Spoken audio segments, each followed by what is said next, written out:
So I'm going to share my screen.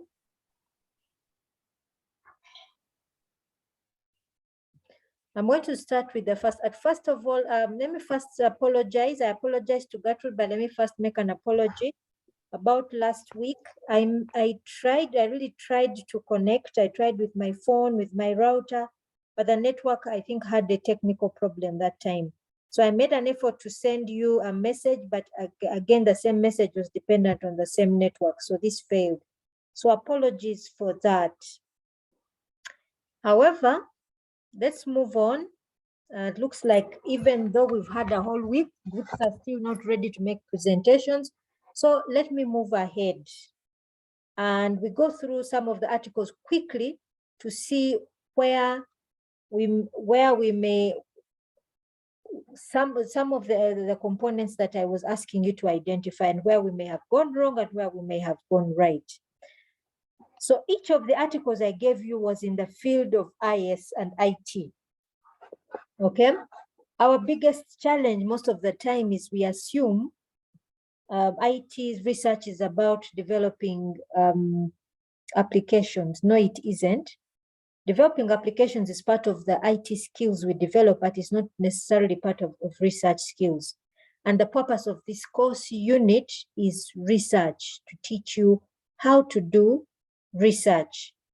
So in this particular assignment, I asked you, let me see if I can go to the assignment itself.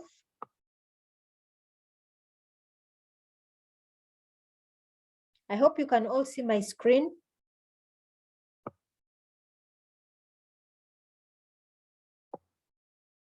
Can you see my screen? Oh. Yes, ma'am. Okay, so I'd ask you to identify certain things: the research problem, what research has been done by others regarding the problem, what gap do they identify from the research, how do they tackle the problem, what were the research results, what was the research approach, what was the research methods, and what were the research tools.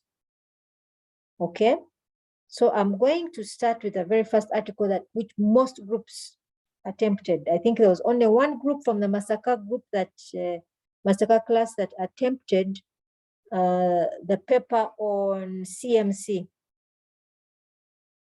text-based communication. So let's start with the article which most of you attempted, which was looking at an action research project that failed. So it was saying trying to improve communication and collaboration with information technology, an action research project.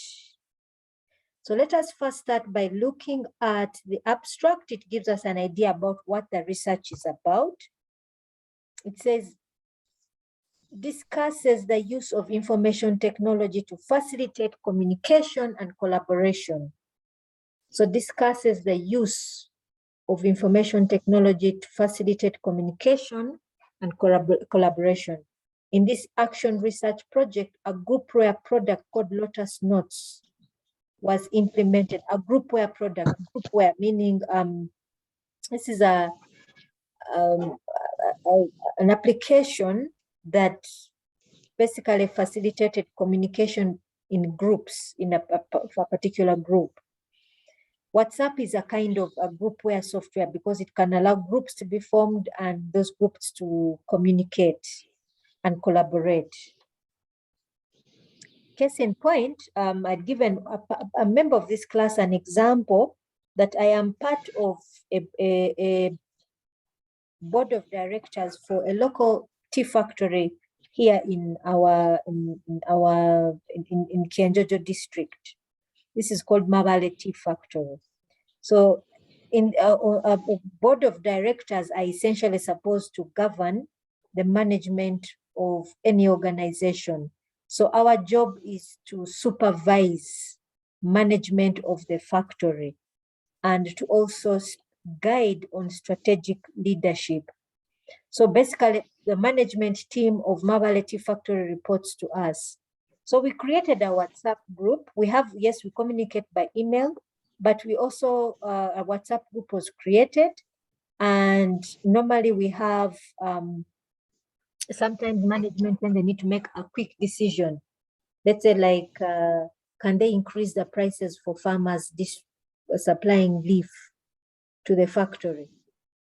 The management will send a message and say, rather than have a board meeting, can we take advantage of this time? Maybe it's the wet season when we have a lot of leaf, green leaf. Can we increase the prices so that we can attract more farmers bringing in leaf at the factory for this month? So we can quickly make a decision. We make a vote on WhatsApp, so that you see that it helps facilitate communication. If we have an upcoming board meeting, a communication will be sent. If there's a new development, let's say in government policy on tea farming, something will be sent. So that helps us later on, let's say when we're in a board meeting, to help us to discuss something, a new strategy, maybe to tap into the new policy or the new opportunity. So, so WhatsApp is an example of groupware software. So Lotus Notes is that kind of software. So they are saying that they implemented it in a specific context, in a specific organization, for the purposes of facilitating communication and collaboration among senior management team. Yeah. So they say, although there was a real need for change, that means in that particular context, they really saw there was need for it, and the project received support. The project, however, failed. Why? Because of certain institutional forces. There were certain forces within the organization that did not facilitate the project's success. Now, the question is, when we look at this abstract, does that give us the research problem? No. My answer to you is no. This tells us about the organizational problem, but it doesn't tell us about the research problem. If you go back to our notes, please take note. If you go back to our discussions and the Zoom recordings we've had on what a research problem is. A research problem is a problem that has been identified by a research community. Not with the institution is not a research community. It's just an organization. It's not a research community. So a research community is basically those who have gone ahead to research a particular problem, and they have published and they've talked about it. Okay. So this is not the research problem. It's an institutional problem. Okay. But the point of collaboration, they talk about it as a motivating factor. Why? They say the use of information technology. Let's look at the introduction. The use of information technology to facilitate communication and collaboration has been an important theme in information systems research and practice. Yeah. They say emerging technologies such as groupware products and the internet offer the potential to dramatically improve the way in which people communicate and collaborate in the organization of the 21st century. So here, this is a motivating factor. They are saying these technologies offer an opportunity. They offer an opportunity, but this is not a research problem. Again, it's not a research problem. Now, then they point here, until recently, most previous research in the area of groupware has used laboratory experiments in artificial situations. This is the key point that begins to show you the gap in research, the research problem. What was it that motivated these researchers to go and implement a groupware software in a live environment, in an actual organization? What was it?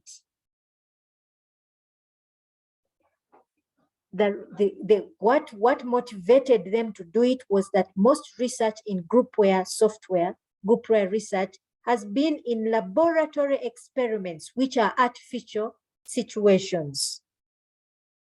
So it does not answer the question, doesn't truly answer the question. Does groupware software or groupware, does it actually improve communication?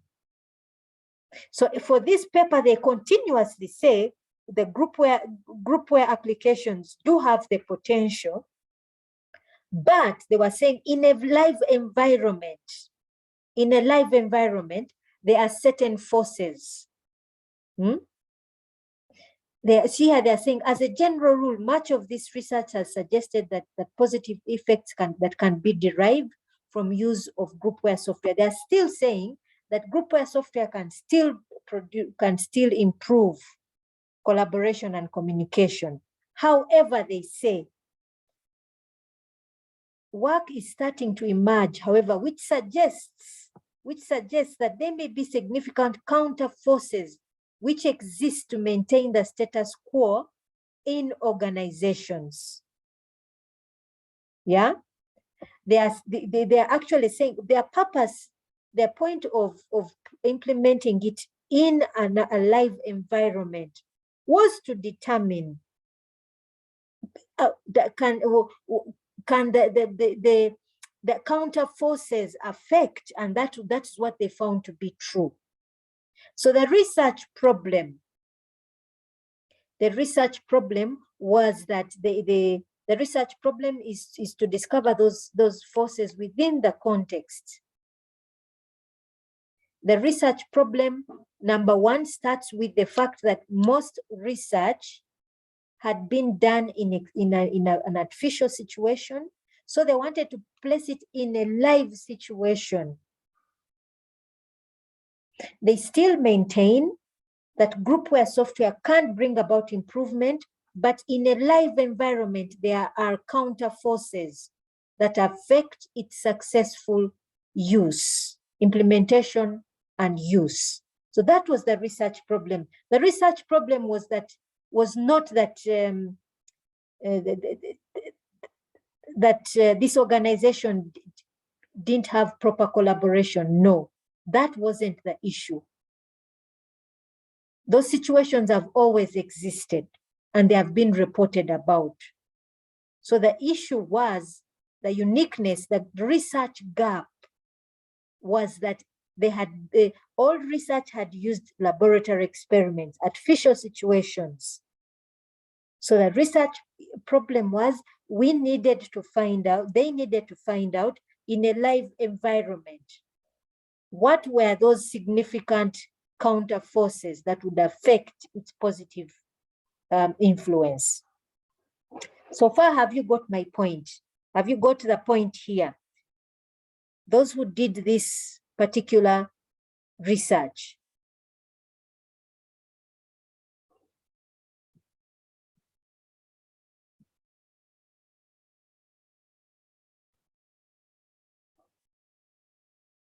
I know most of you did it.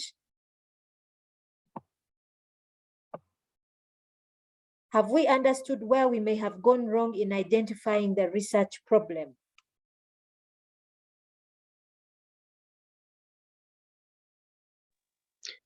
Madam, pardon. Madam, it's not yet clear. As in, I'm not getting it right. Okay, I'm first going to ask you, what is a research problem?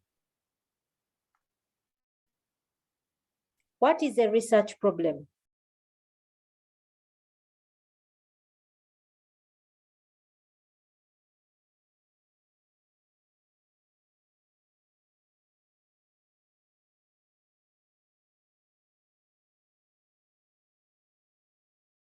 What is a research problem? From what we've discussed in our previous lectures, what is a research problem?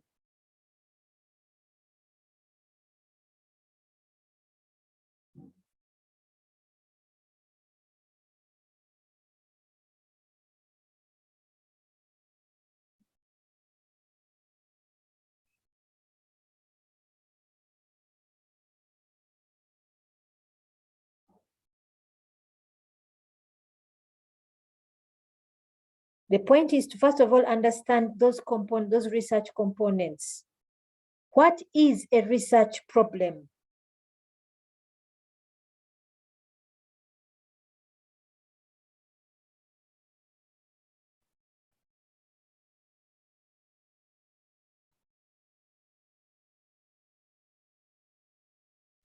Excuse me, madam.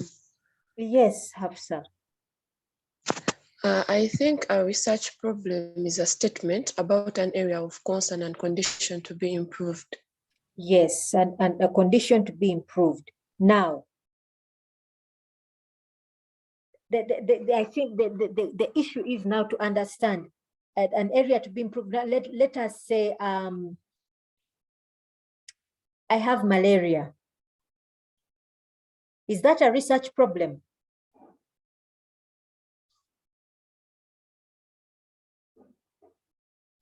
No, madam. It's an illness. Why is it not a research problem?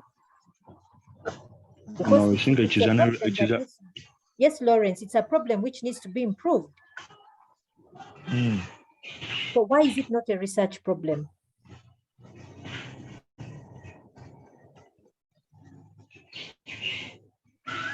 I mean, I think, madam, I think it is an area of concern which needs an action. Since if you have malaria, you just identified as you have malaria, but still you have not been worked upon, so it does not bring out the other definition of a research problem.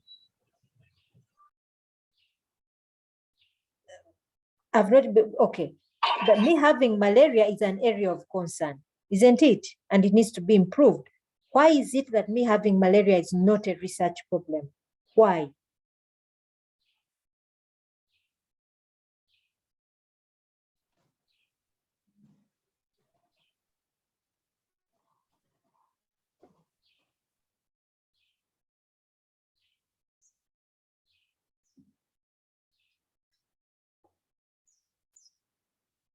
Why is it me having malaria is not a research problem? Because it's a problem and it's an area that needs to be improved.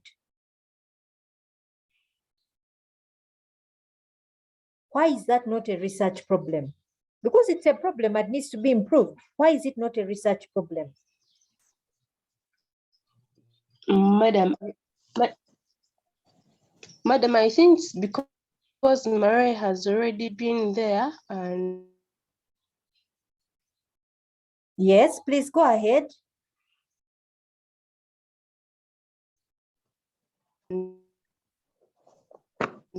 people know about it. It's caused already being there, so people know about it. Madam, for me, I think malaria is a problem, but it's not a research problem. It's a problem in that you are having malaria, so you are sick, so that's your problem. But it's not a research problem because you can be treated and it is known that it can be there and can be treated. Okay, so it must be something that is unknown. Okay, this must be something that is unknown, and it must be unknown to a research community. Okay, it must be unknown to a research community. How do we know what is unknown to a research community?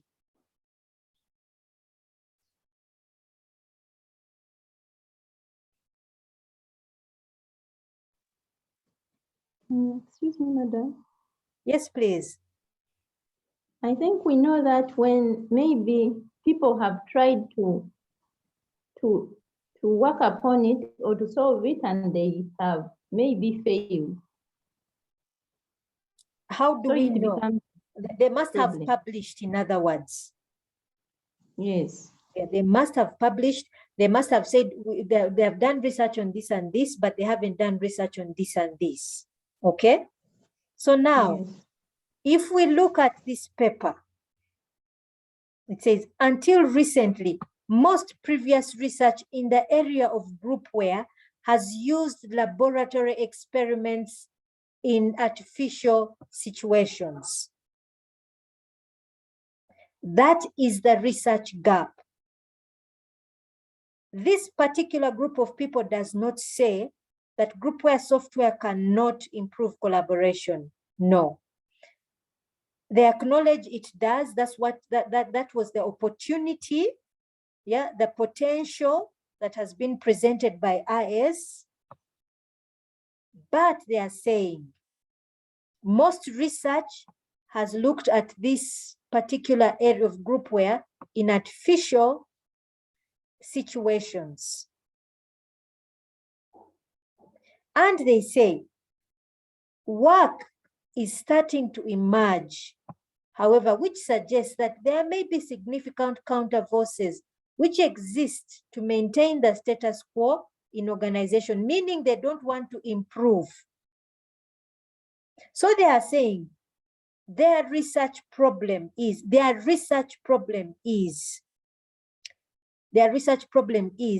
the research gap is, these groupware softwares have not been implemented in live environments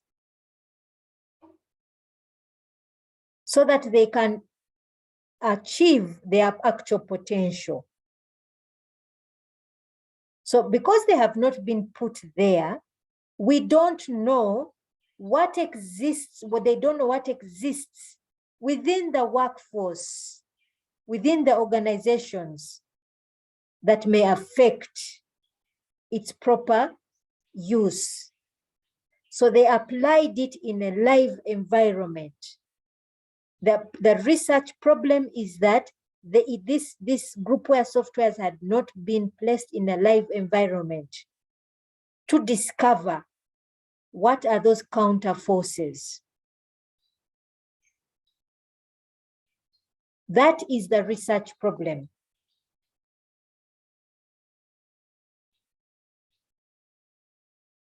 Even the results point out to you, the results they get.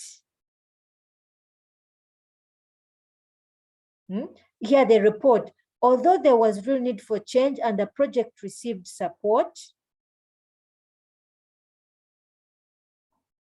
from senior management, they say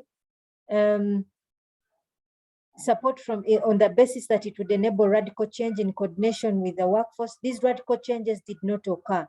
The authors analyzed the reasons for failure and suggest that the project failed because of institutional forces which inhibited dramatic change.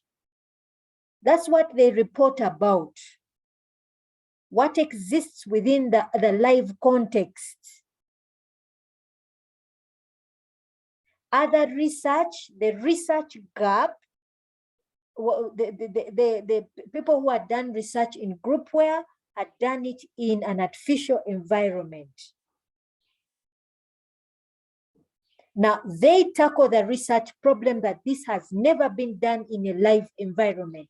That is their research problem. It has never been done in a live environment, and yet there were suggestions that there are counter forces which exist in a live environment that stop the full potential of these groupware products being realized.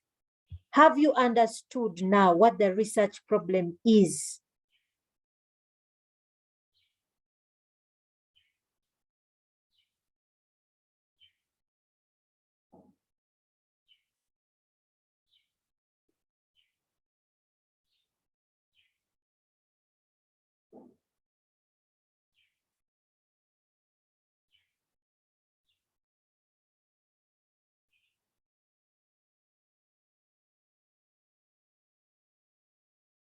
Yes, madam.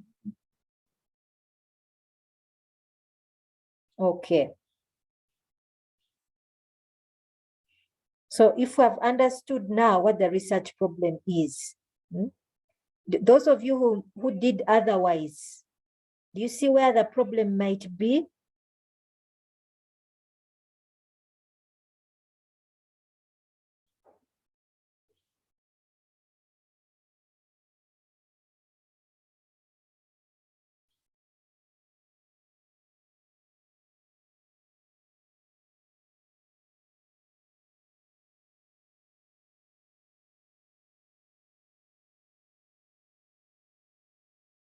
You see where the problem might have been with your research? Does it mean that we misfired the question, madam? Yes, some of you did misfire. Oh, Mm. this is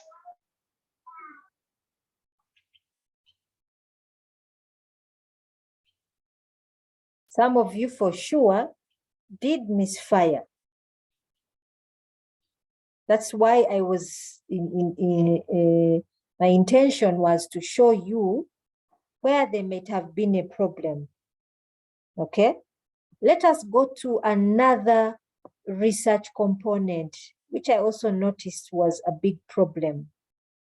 Research method. So I'm going to start by asking, what is a research method? In other cases, I called it a strategy. Can somebody just quickly Google what a research method is?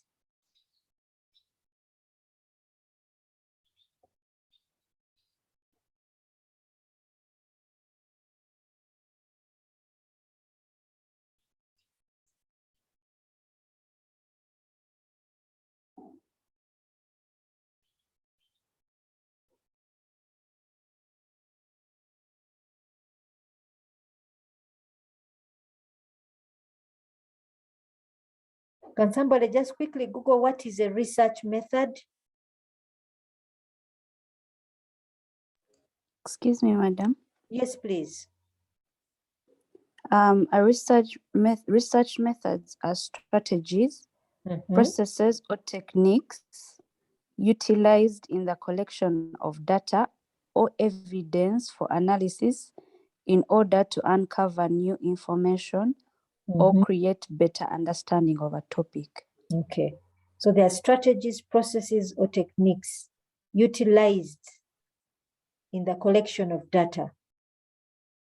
Strategies, processes, or techniques. Strategies, processes, or techniques.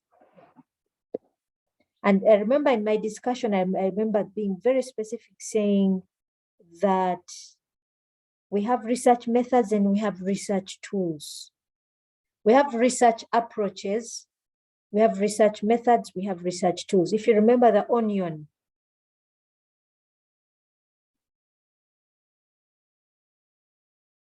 yeah, if you remember that onion, this research says most of the previous research that was done was in an artificial environment, laboratory research, okay? Laboratory experiments. Whenever we have laboratory experiments, that's usually the approach is qualitative in nature, the research approach. We have two approaches, qualitative or quantitative. In other situations, you'll have mixed methods, but it's either qualitative or quantitative, if you remember.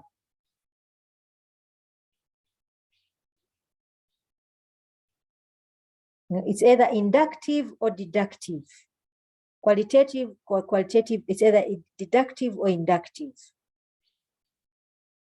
So when we talk about deductive, we're talking about a quantitative approach where you already have your variables and you're simply going to determine the relationship between variables.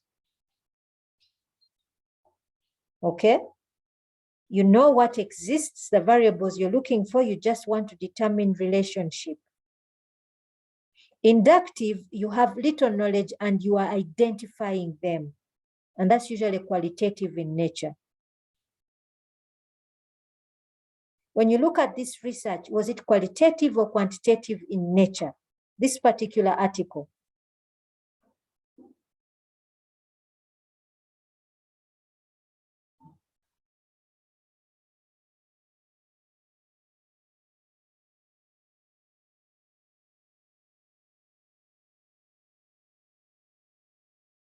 Would you say that it is qualitative or quantitative in nature?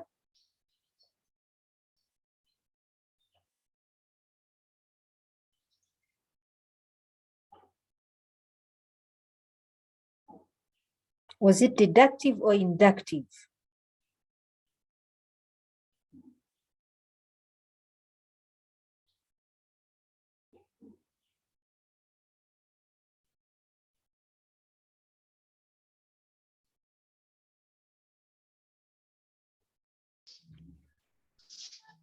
Madam, it was Sorry?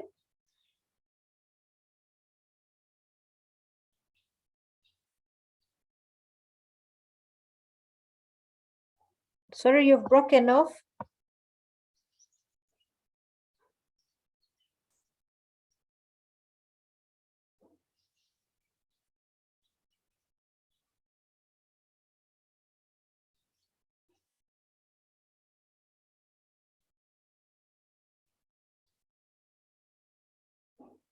Madam, it was quantitative Quantitative in nature. Why would you say it's quantitative in nature? because it had some parts where it was showing there was kind of data collection. There's data collection in both qualitative and quantitative. There's That's data why for me, collection in both. I kind of thought that it had both qualitative and quantitative research approaches. It had both qualitative and quantitative. Let's look at the research method. Starts by saying the main purpose of this research was to explore. The words even that I used are explore. Remember, there was exploratory, explanatory, and descriptive. Not so? We discussed something like that. Exploratory, explanatory, and descriptive. So they said it was to explore how IT can facilitate communication and collaboration in organizations. So in other words, this was an area that was unknown. They even tell you most research had been done in artificial environments. Now they want to put it in a physical environment, in a live environment. Then they said, we decided to use action research as our method, since it enables a researcher to intervene in the organization while at the same time generate knowledge about the process. Generate knowledge. For them, they were going out to explore. They were not they were not trying to find relationship between variables that were already known. They were looking for things that were unknown.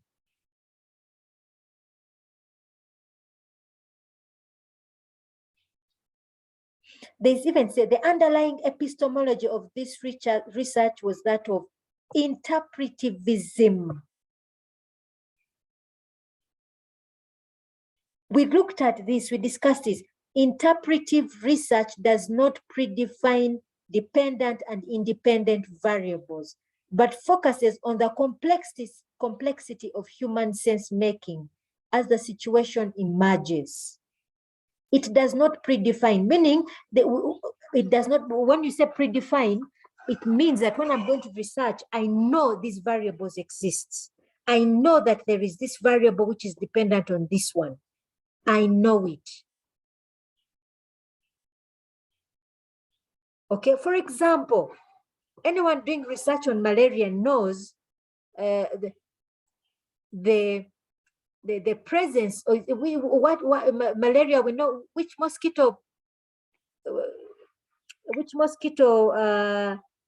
transmits the malaria virus. Is it the female? And it's the female Anopheles something, I forget the real word.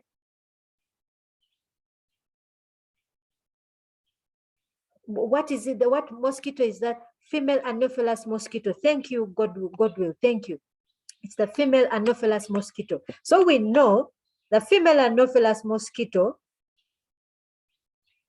is directly, or rather malaria is directly dependent, the malaria virus is directly dependent on the female Anopheles mosquito. So those are two variables, the malaria virus and the female Anopheles mosquito, two variables. The independent variable is me, the person. I can choose to sleep under a mosquito net so that this virus does not attack me. I can make a deliberate choice. So someone can do research there. When someone is doing research on that, they have these predefined dependent variables. So that is largely, that is now, what do they call it? The opposite of interpretivism is what? Positivism. This is positivism research or deductive research or qualitative research.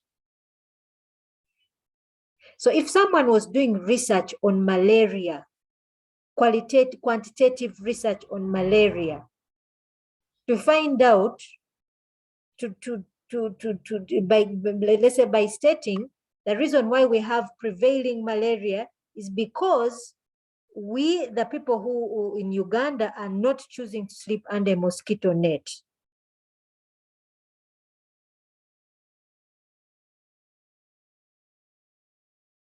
We know that the mosquito will bite me if it finds me vulnerable. It will not bite me if it finds me with a mosquito net on. So that somebody is going to come and do a survey to find out how many people sleep under a mosquito net, how many people do not sleep under a mosquito net. So we know getting sick from malaria is dependent on the mosquito net.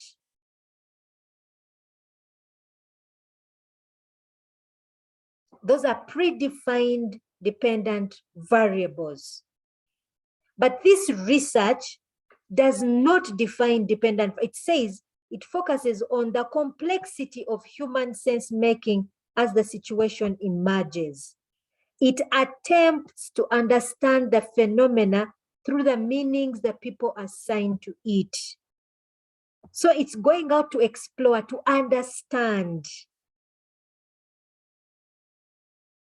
within the context. It's going out to explore, to understand what is it that exists within the organization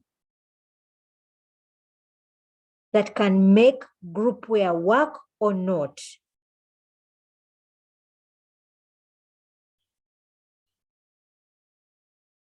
What is it that can make the groupware? What is it that can facilitate these groupwares to work or not?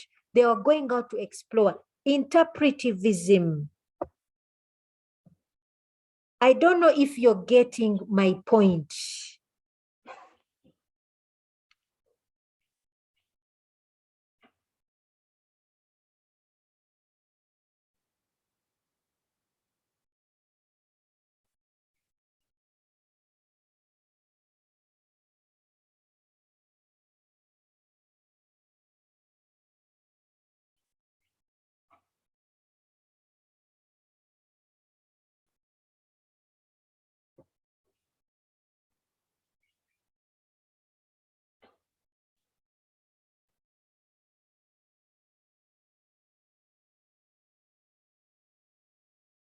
Hello?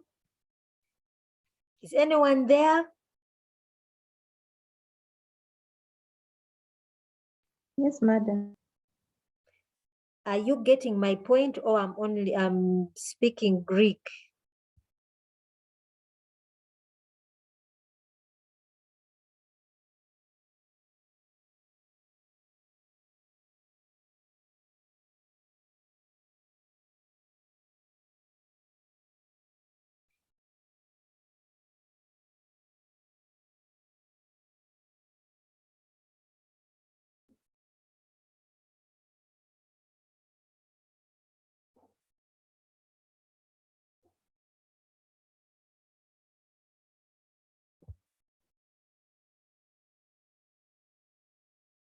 Rhymes is saying, repeat what you're saying. Rhymes, I'm going to ask you. I'm first going, because there's no point in me repeating. I may repeat and still not make sense. So I'm first of all going to ask you.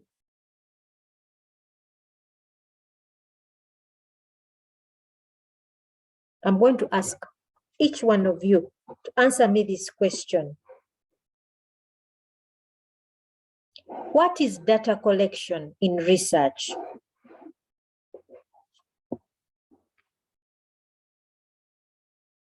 You can Google it.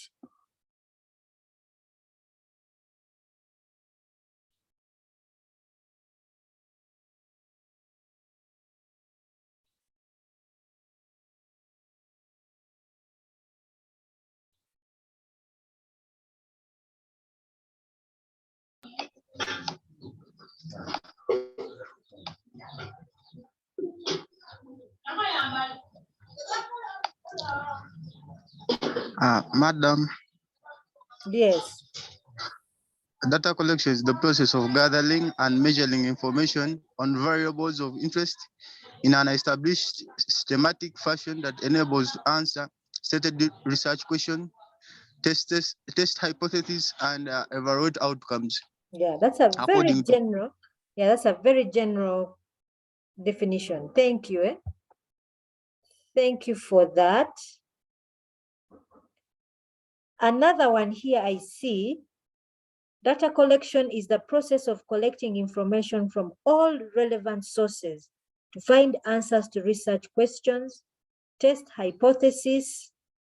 Let me first read this one.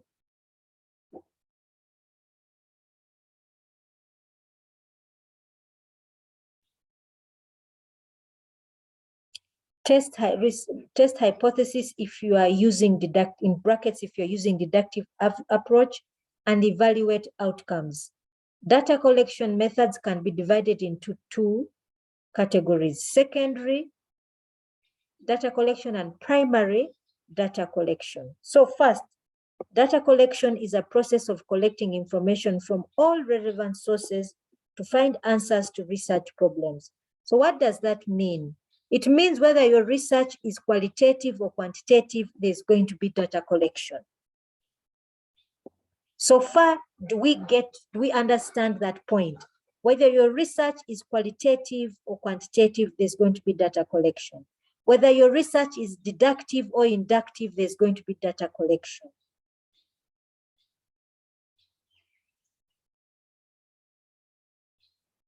So far, do we understand each other?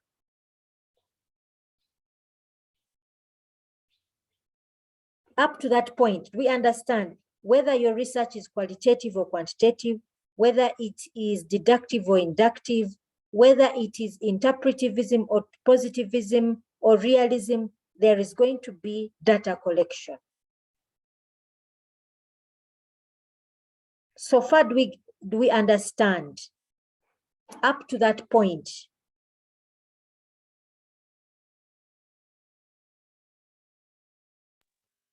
Yes, madam. When you talk of that point, at least there we understand. I understand. Yeah, there's going to be data collection no matter the case, because the data collection is helping us to answer a research problem. Okay? Now, the question is, what approach does one choose to use? What approach and eventually what research method does a researcher intend to use? There are two approaches. You can go back to the lectures we had, and all the recordings are there, all the materials are there.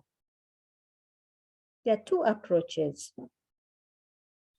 You can have either a positivist approach or an interpretivist approach. The third is realism. This is when you combine the two. Positivist, interpretivist. The positivist approach relies on the deductive approach. It relies on the many. Okay, it relies on the many, on quantities. On quantities. It relies on quantities. For example, if I did a survey of all IT students in Uganda to find out their gender distribution,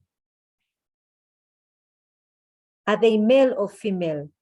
And then I find that there are more male students, I may be forced to come to the conclusion that more male students are motivated to do IT than female students.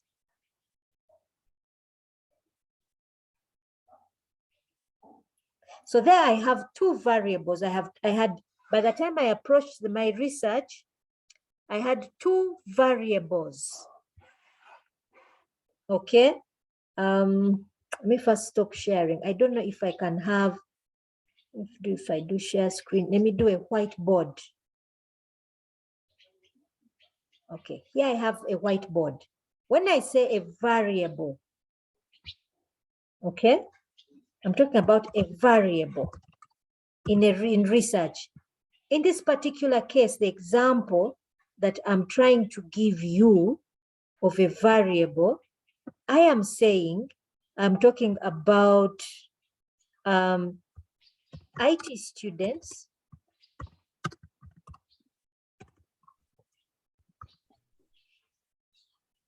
who may be male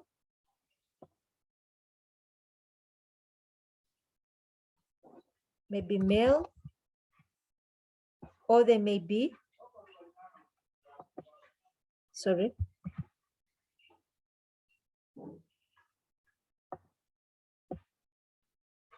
Oh, sorry. This one does not make sense. This may be male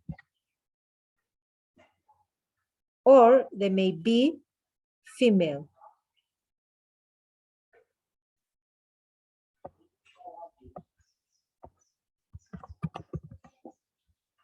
Okay.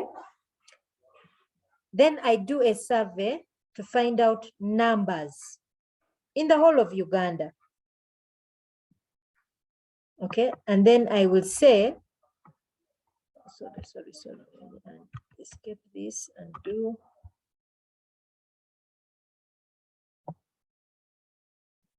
I find out number of men, number of male students. Where was the other one? They were supposed to be female as well. And then I find out number of female.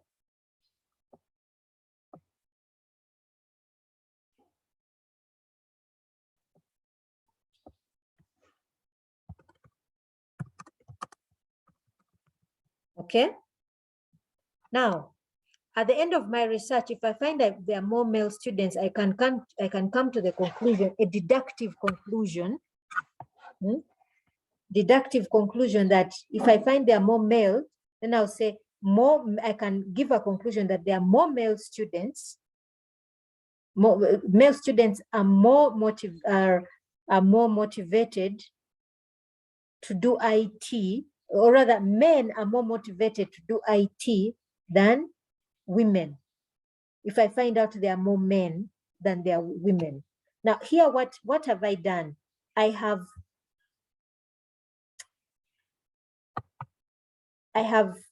This was my variable. This was a variable, male and female. This is a variable. These are all variables. Okay, and then there is also the variable of doing IT. Let me just choosing IT.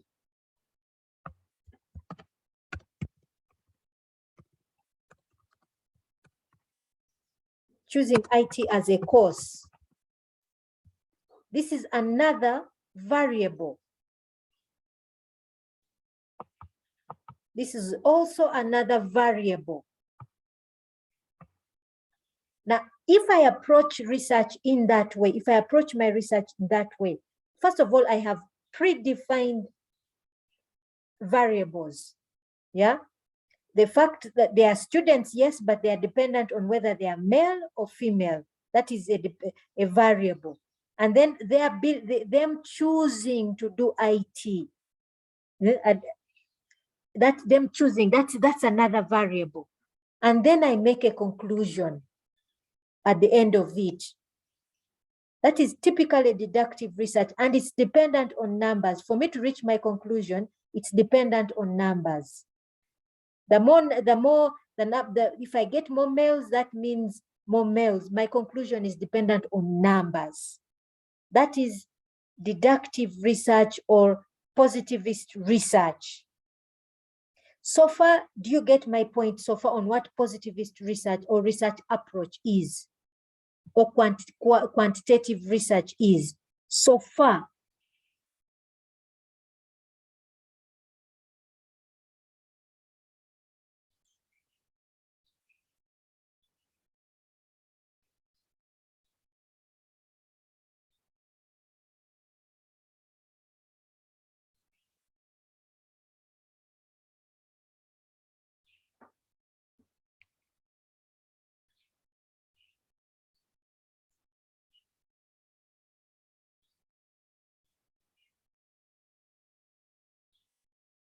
You know, when you're quiet, you scare me. It means I have not made any sense.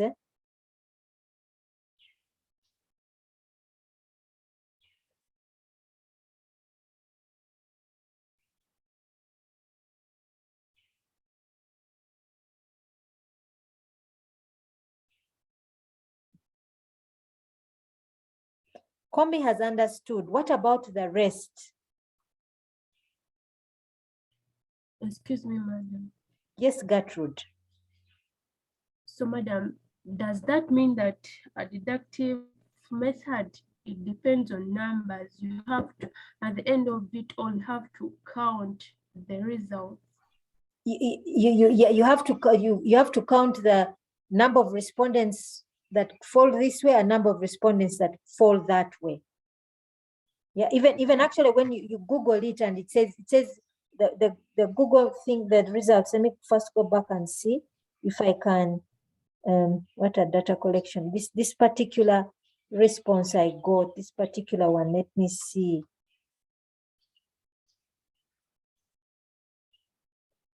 It says here, there's one, the one which I got, which says researchmethodology.net. It says quantitative data collection methods are based on mathematical calculations in various formats. Methods of quantitative data collection analysis include questionnaires with close-ended questions, methods of correlation and regression, mean, mode, medium. So it's very much about quantity, as you hear quantitative.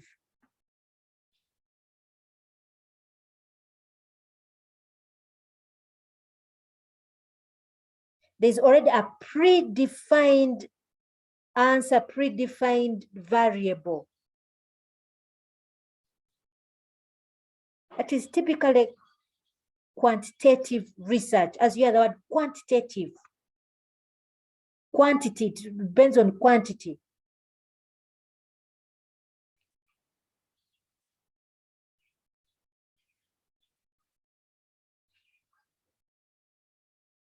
Let us have an example of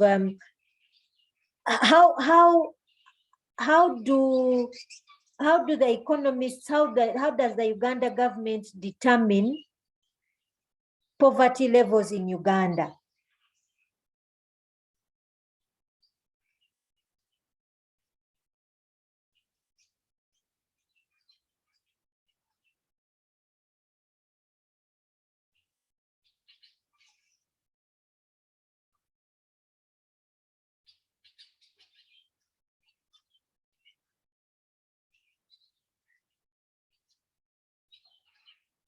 How does the Uganda government determine poverty levels in Uganda?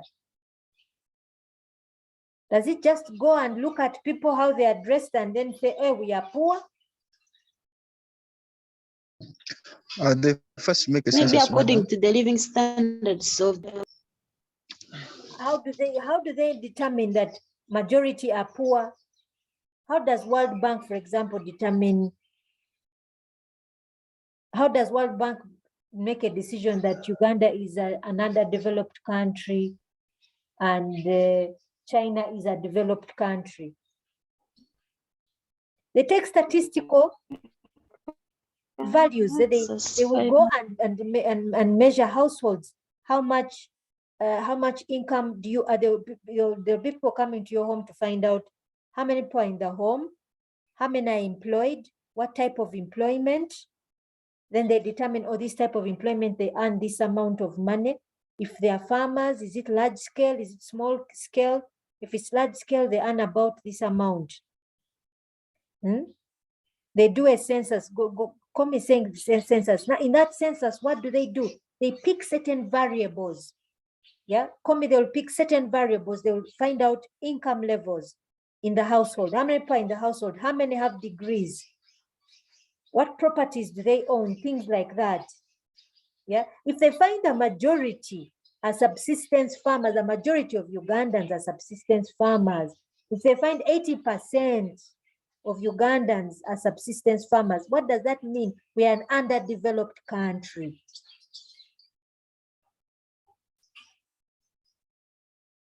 That's when they would say, majority of Ugandans live on less than $1 a day. They'll ask, how many meals do you eat in this household? If you find it's one, that's you're living on less than $1 a day. Then you're rated. That is typically deductive, statistical kind of look. That's what quantitative research does.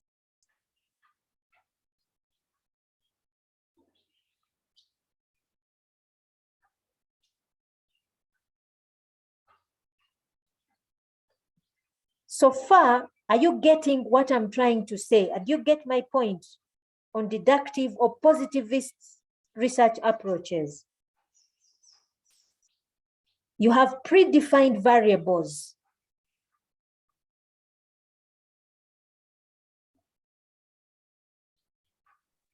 Yes, madam, me, I'm getting it. I hope the rest of you get it. Everyone is quiet, and then I will give an assignment, and then you get it wrong.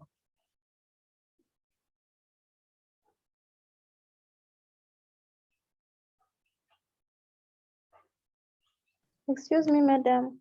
Yes, Primrose. Sorry, I'm going to go off. My power is off and my gadget is warning. It is now at only 3%. Okay, it's noted. Now, But I've understood. Okay, so let me continue for the rest. Let's come to the qualitative part. Yeah, qualitative research. And the article here I have that I picked off the net.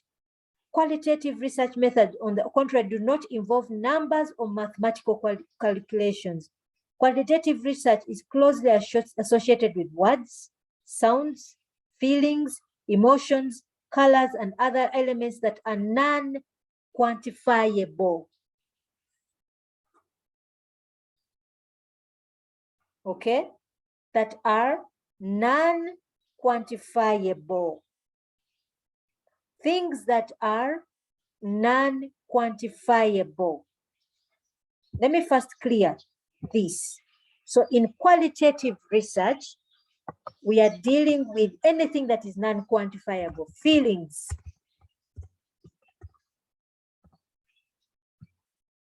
We are dealing with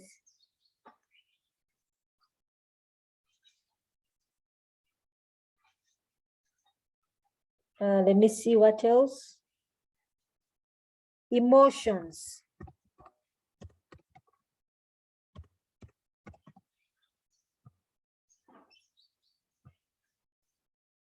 We are dealing with words, things people say.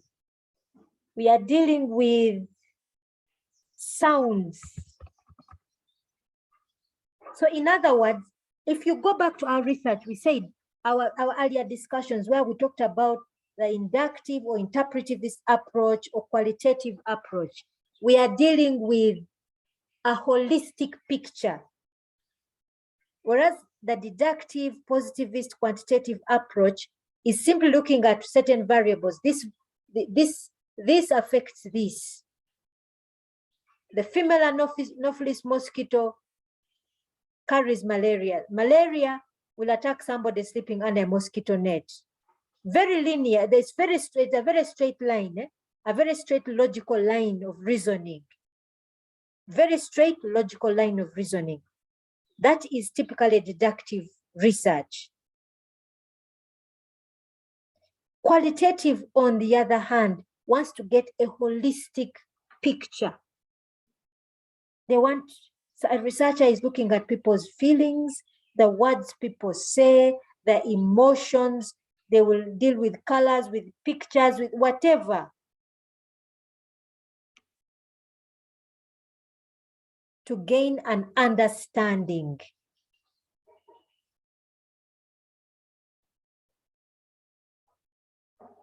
They say, qualitative studies aim to ensure a greater level of depth of understanding, and qualitative data collection methods include interviews.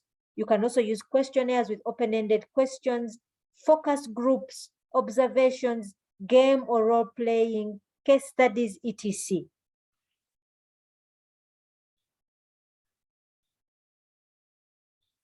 Normally, deductive will focus on surveys, questionnaires, closed-ended questions.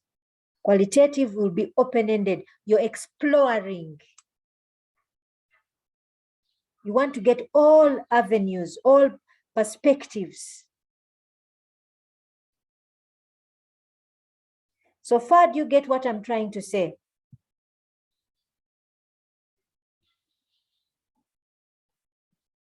Madam. So far, yes. So now, Yes. go back and look at, first of all, here the research approach is, they start by talking about interpretivism.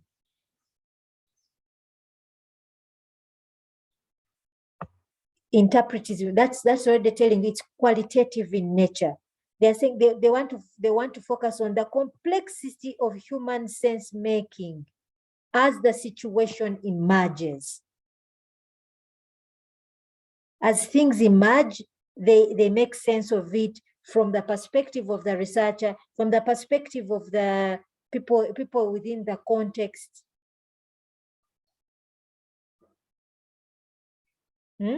So the research approach, if you said it was qualitative, that would be good. If it said it was interpretivism, that was good. Yeah. Then what is the research method? Research method is action research. We decided to use action research as our research method. That is the strategy. Go back to the definition of a research method. The strategy or the process they went about to collect, to study the context. It was action research. Research tools, what research tools did they use?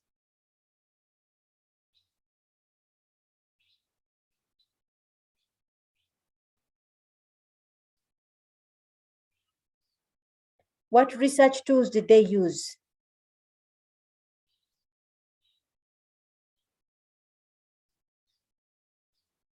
You can go through this, but the research tools we should be seeing should be maybe group discussions, observation, interviews. Those are typically qualitative research tools. Tools, not methods. If I use an interview schedule, that's not a research method. It's a data collection tool or research tool, but it's not a research method.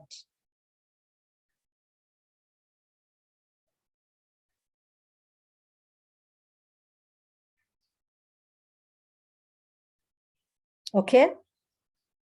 If you go back and look at the paper, let me pull out this paper. This was another paper I gave you. It is also IS related, IT related.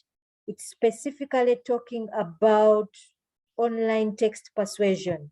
IT is used for information and communication, okay? IT is used for communication and communication.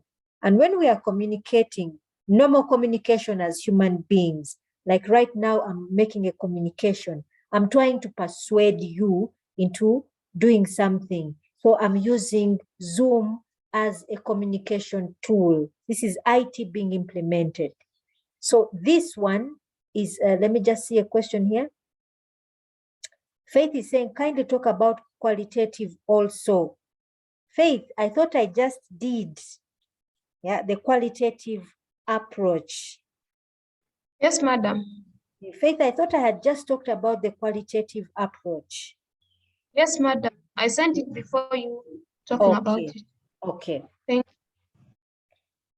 So if you look at this particular one, it is, this particular research was looking at online textual approach. So specifically, we are looking at emails, use of instant messaging, email or online texting. Yeah, and the ability to persuade. Can you carry out persuasion when you're communicating? For example, if I'm trying to persuade you to do something, would it be best if I used email? And here they're trying to argue out that this form of communication is quite ambiguous in nature, meaning that when I receive an email, sometimes I might know, is it a broadcast email? Is it spam? Is someone trying to send me spam? And I may not bother. For example, if I open up my Gmail application, I have many unread emails. Yeah, quite a number. Actually, when I look at it, I have more than 99. Yeah, it says 99 plus of unread emails. So those are basically whoever was trying to persuade me or trying to bring a point forward using email, they lost me somewhere. So here they're trying to argue that the very nature of these types of applications, they're not very good for, they are quite ambiguous. Now, if you look at, you can go ahead and read through it. If you can also go ahead and read through to look at the research problem, where the research problem lies. I won't point it out because I've already pointed out how you can figure out a research problem, but what I would point out would be their research method. Okay, or here they talk about research model. Now, one of the ways to know immediately if you have a deductive or inductive approach is if you have variables, variables being predefined. And if you find anything like a hypothesis, then you know that is definitely quantitative research. And this particular research has hypothesis. You remember our article on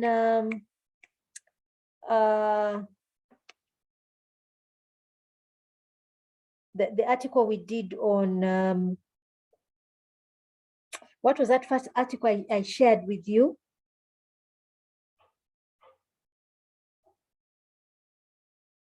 On using these applications, these smart applications that involve touching, seeing, hearing. You remember that article I shared with you? It was laboratory experiment. It also had hypothesis. The minute you have hypothesis, then you have predefined variables. So you already know that is deductive and that is positivist in nature. Yeah, the minute you see something like that, you know it is deductive and positivist in nature. Somewhere here they said the method they actually used, they sent out a survey. So a survey is a research method, and a survey normally comes with a questionnaire with closed-ended questions. So that is typically deductive in nature. You can read through it and see those research methods.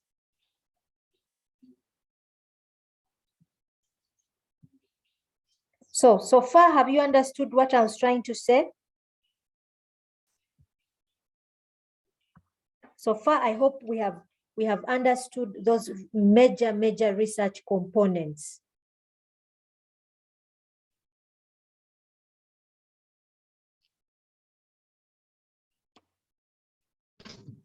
Yes. Yeah? Yes, madam, we continue. Okay. Now, It's 10:37. I know you have do you have a lecture at 11? Yes. Okay, so maybe I stop here so that I can allow you to get to your next lecture. I hope I've covered most of the points that I needed to point out, but I'm also going to, hopefully on Friday, I will do a pre-recorded lecture on research problems and research problem formulation and upload it. These are key points that we must note, because you're going to have to do a research problem formulation, identification and formulation. You're going to have to do it for your own dissertation. So these are key points that I really need to drive home what a research problem is. And you're going to do this for your next group assignment. Yeah, you're actually going to formulate a research problem. So I'm going to upload it and then put up a discussion forum on Moodle for any discussion, and then we meet next week. Is that okay? Yes, madam. Okay. So I'm going